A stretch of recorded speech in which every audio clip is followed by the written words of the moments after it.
आज आम 194 विद्यालय समस्त शिक्षक शिक्षयित्री माने आम ये राज्य में दीर्घ 30 वर्ष धरी बिना पारिश्रमिक शिक्षादान करूँ आम सरकार पाखे नवेदन करूँ सरकार पाखे आम दस्तावेज विचाराधीन अच्छी तेणु सरकार शीघ्र यह निष्पत्ति नि आमको अनुदान परिसरभुक्त करूँ से एक साधारण बैठक अनुष्ठित होती 194 विद्यालय शिक्षक शिक्षयित्री मानक नहीं तो साधारण बैठक कर भविष्य कार्यपंथा कौन कर 194 विद्यालय केते शिक्षक अच्छा केते वर्ष कार्य 194 विद्यालय 23 ऊर्ध्व शिक्षक कर्मचारी मान नियुक्त अच्छा दीर्घ 30 वर्ष धरी बिना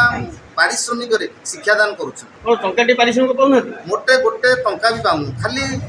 दुखर विषय आम पारिश्रमिक पाऊनु नुह ये विद्यालय पढ़ुवा छात्र छात्री मैंने पोशाक साइकेल एवं स्कॉलरशिप कौन सुविधा पाती ना ये हूँ एक दुर्भाग्यजनक कथा तो विगत 24 वर्ष नवीन सरकार को जानी अनेक सहित विगत सरकार सहित अनेक बार आलोचना होती मिथ्या प्रतिश्रुति प्रतारणा करमको शेष समय एक हाई लेवल कमिट करके पलैले ये नुआ सरकार आसला आम माननीय मुख्यमंत्री माननीय केंद्र शिक्षा मंत्री एवं गणशिक्षा मंत्री उच्च शिक्षा मंत्री एवं राज्य सभापति समस्त को भेटी आमर दुख जनईचु समस्ते प्रतिश्रुति देइछन्ति आमर दुख लाघव करिए बोली खूब शीघ्र आमको अनुदान परिसरभुक्त करने आपन मूल मुताबिक रही अनुदान परिसरभुक्त कारण अनुदान शिक्षक माने विद्यालय को अनुदान प्रदान कले शिक्षक तार पारिश्रमिक पाइब और छात्र छात्री माने सेमानकर सरकारी सुविधा उपलब्ध हो। धन्यवाद। भैरपुर हाई स्कूल गोटे ना मात्र हाई स्कूल किंतु आज पर्यंत है 194 वर्ग हाई स्कूल हूँ शिक्षयित्री जो प्रतिश्रुति देती बिले बहुत थर जाइचु बहुत समय धरिकी से अपेक्षा करूँ मंत्री मान घर पाखु जाइचु सेठी जाई बसीचु बहुत समय अपेक्षा करचु किंतु आज 194 वर्गर शिक्षक शिक्षयित्री मान कौन कथा जमी अदरकारी किसी दरकार नहीं किंतु माने किसी अदरकारी भली से माने हमको डस्टबिन भाया किसी हमको कहूना किसी करूना फाइनाल गोटे किसी कहूना आमर अवस्था जे कौन प्रकार है मोर बर्तमान रिटायर्ड कर बयस है 5 वर्ष पर रिटायर्ड करी मोर गोटे शिक्षयित्री हमार मान्यता किसी रहा ना तेणु मुझे यही सभाटी आसी उपस्थित हो मोर सब मोर मो दुख सहित मोर जो भाई भौणी मान दुख अच्छी मुझे कहूँ मोर आज कि मोर रिटायर्ड करवा 5 वर्ष चाकरी अच्छी आपन भावुवे 55 वर्ष चाकरी मोर सर 55 वर्ष है मत तेना मो चाकरी 5 वर्ष अच्छी सरकार को आगुरी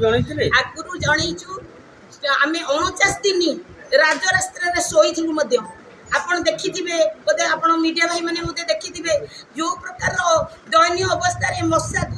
मशा को खातिर न करी अंधार खातिर न करी एमिति की बहुत असंजत अवस्था आम से केमिति रहीचु से दुख को आज पर्यंत से माने हाँ मारी किंतु आमको ठकीदेले आम ठकीबा पछरे कौन तांकर कारण जानिनु कि आमको से कहीं अवहेला करूचंती आम ता भी बुझिनु सब प्रकार सुविधा गला 25 वर्ष सरकार पाखे सब प्रकार योजना थिला किंतु ए 194 वर्गर विद्यालय किछि नथिला आज भी मोर भाई माने